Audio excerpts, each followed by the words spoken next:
भरधाव वेगातील एक कार अनियंत्रित होऊन नागपुरातील सोनेगाव तलावाच्या रेलिंगला धडकली। सुदैवानं ही कार तलावाच्या पायऱ्यांवर अडकल्यानं मोठा अनर्थ टळला।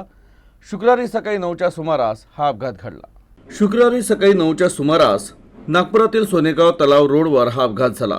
भरधाव वेगातील इंडिको कार एका गाडीला ओव्हरटेक करण्याच्या प्रयत्नात तलावाच्या रेलिंगला धडकली आणि सरळ तलावाच्या काठावरील गणपती मंदिरासमोरील पायऱ्यांवर अडकली।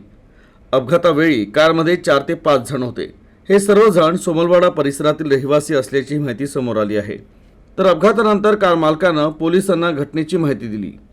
तर अपघातात गंभीर जखमी झालेल्या तरुणाला तातडीनं खासगी रुग्णालयात दाखल करण्यात आलं।